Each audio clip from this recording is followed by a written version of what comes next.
What if one of the creepiest horror shows of the 1970s was killed before it was even allowed to live? What if NBC had a supernatural mystery series in its hands years before audiences were ready for that kind of weekly nightmare, and then simply let it vanish? Not banned, not destroyed, not officially buried in some locked vault. Something stranger than that. It aired, it unsettled viewers, it teased a much bigger story. And then it slipped into the shadows of television history so quietly that many horror fans spent decades not even knowing it existed. The movie was called The Norliss Tapes, and even that title sounds less like entertainment and more like evidence. A box of recordings, a missing man, a case file no one wants reopened. This was not a normal made-for-TV horror movie. This was supposed to be the beginning of something. A series, a mythology, a weekly descent into occult investigations, undead secrets, cursed rituals, and stories told from tapes left behind by a man who may have discovered too much. So here is the disturbing question. Did the Norliss Tapes fail because it was weak, or did it disappear because television simply did not know what to do with it? The Norliss Tapes was never truly destroyed. The footage survived, but for decades it existed like a ghost in television history, aired once, abandoned as a series, released on DVD years later, then pushed back into cult obscurity. In 1973, American television was a very different world. Horror did not arrive in endless streaming categories. You could not search a forgotten title and instantly fall down a rabbit hole of reviews, trailers, clips, fan theories, and restoration debates. A movie could air once, scare a few living rooms, confuse a few executives, and then drift into rumor. That is exactly the atmosphere that makes the Norliss Tapes feel so fascinating today. It belongs to that strange era when network television could accidentally create something eerie, atmospheric, and ahead of its time, and then abandon it almost as if it had never happened.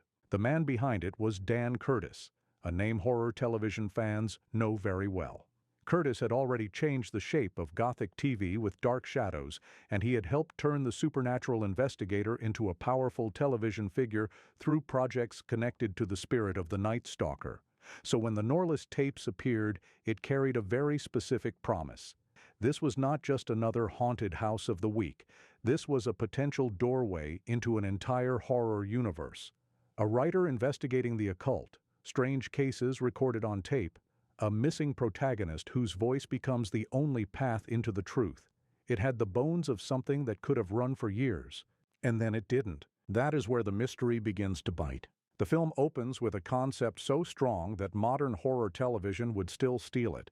David Norliss, played by Roy Thinnes, is not presented as a fearless ghost hunter. He is an investigative writer, a man who begins with skepticism, a man who wants to expose frauds and explain away the supernatural. That detail matters because the scariest horror stories are not always about believers. Sometimes they are about rational people being slowly cornered by something they cannot explain. Norliss is not chasing monsters because he enjoys darkness. He is pulled into darkness because the facts refuse to stay normal.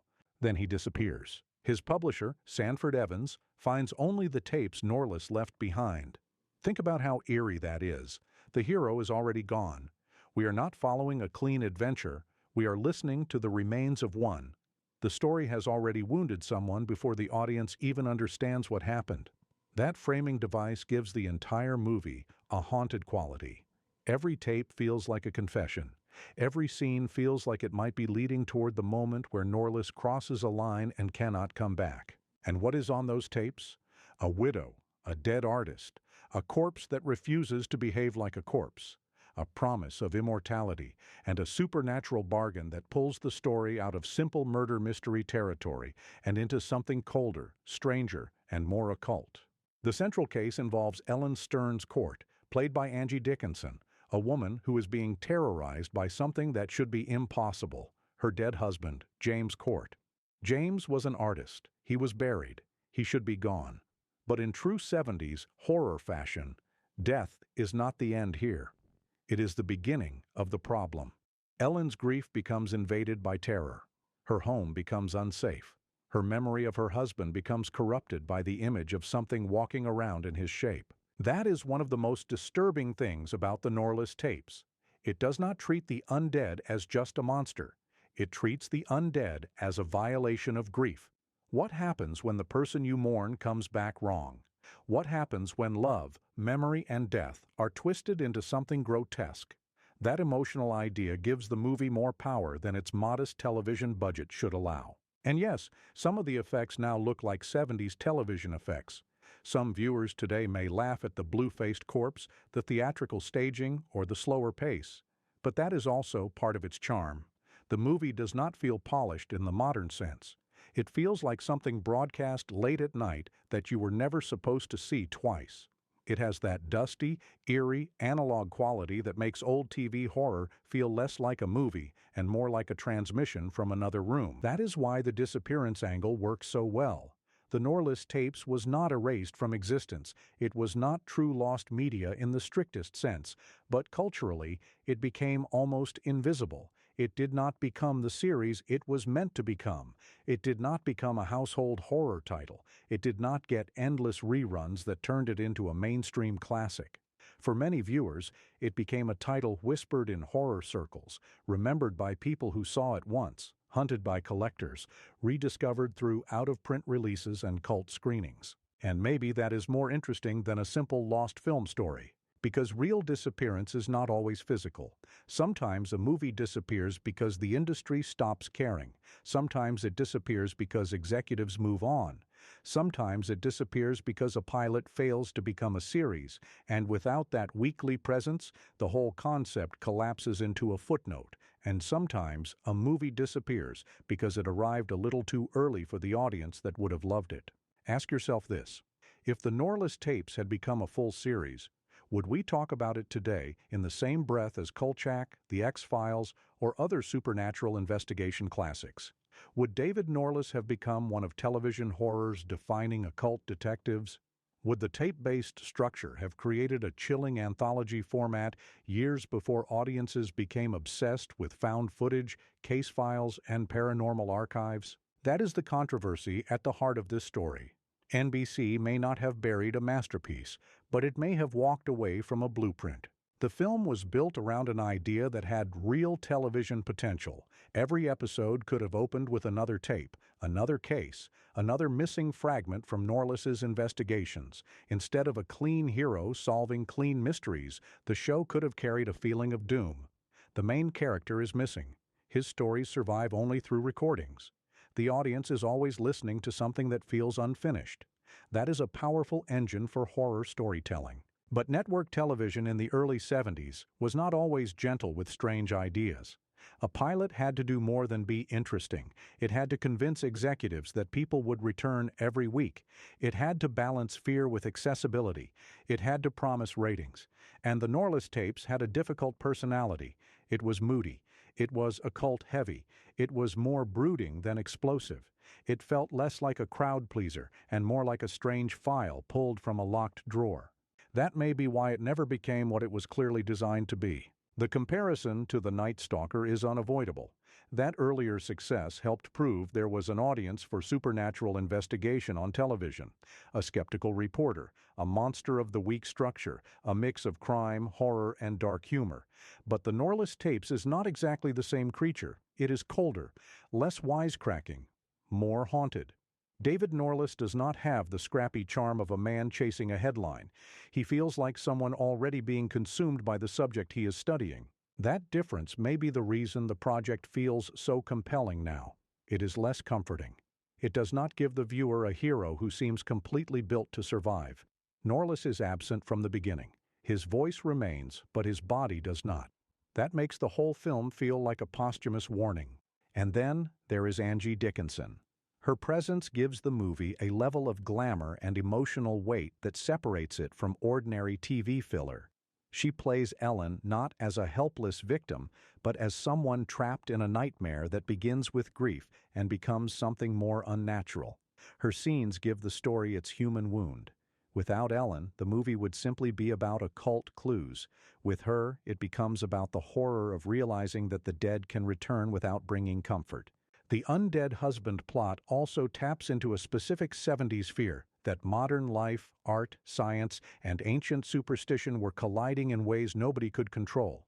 James Court is not just a monster rising from the grave. He is connected to obsession, creation, immortality, the desire to defeat death at any cost. That makes him more than a walking corpse. He becomes a warning about what happens when human ambition reaches into forbidden places. And this is where the Norliss Tapes becomes more interesting than its reputation. On the surface, it looks like a modest TV horror film. But underneath, it has themes that still work.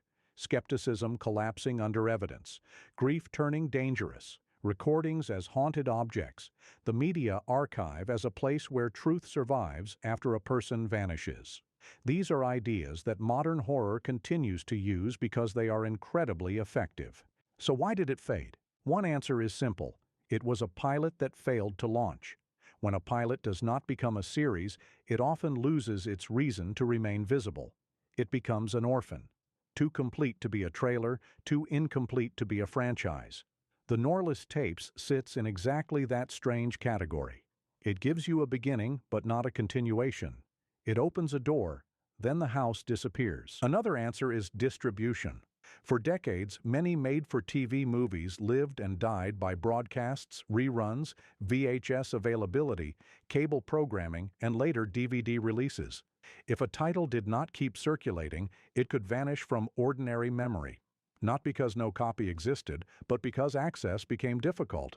The film did eventually appear on DVD through Anchor Bay in the 2000s, but that release later became out of print, giving the movie another layer of collector mythology. A film can exist and still feel unreachable. That is important for your video angle. Do not oversell it as footage that was literally discovered after 40 years. The stronger and more truthful hook is this. The Norliss Tapes vanished from the mainstream imagination. It became the kind of title horror fans had to search for, trade stories about, or stumble across through cult recommendations. That makes it feel like a ghost in the archive. And maybe that ghostly status is exactly why people still respond to it. There is something irresistible about a horror project that never got to become itself. Finished classics are easy to categorize. Failed pilots are harder. They invite speculation. What would episode 2 have been? What other tapes did Norliss leave behind? Was he dead? Was he trapped? Was the publisher meant to continue the investigation? Would each episode reveal more about the supernatural world or more about Norliss's downfall? The unanswered questions become part of the entertainment. In a strange way, NBC's decision not to continue the series may have accidentally made the movie more mysterious. A full show might have explained too much. It might have become repetitive. It might have lost that eerie incompleteness. But as a single abandoned pilot, the Norliss Tapes feels permanently unfinished, and unfinished horror often lingers longer than explained horror. That is why this film makes such a strong subject for a long-form video. It is not just, here is an old scary movie. It is, here is a lost opportunity. It is a story about television history, horror evolution, network hesitation, and cult rediscovery. It gives you a real question to keep asking. How many great horror ideas were buried not because they failed creatively, but because the business around them could not imagine their future? Because look at what came later. Audiences eventually embraced paranormal investigators, conspiracy files, cursed recordings, missing person structures, and serialized horror mythology. The things that make the Norliss Tapes strange are the same things that later became popular. That does not mean the movie was perfect. It means it was pointing toward something. And that is the tragedy. The film has flaws. It can feel slow. It can feel stiff. Some scenes carry the limitations of television production. But atmosphere is not always about perfection. Sometimes atmosphere comes from age, texture, silence, and uncertainty. The Norliss Tapes has the feeling of a rainy night broadcast, the kind of movie you watch alone and then half remember years later, wondering if you imagined parts of it. That is the kind of horror modern viewers often miss. Today, everything is explained, clipped, ranked, restored, reacted to, and analyzed. But older TV horror had gaps, and gaps are where legends grow. So was the Norliss Tapes truly the horror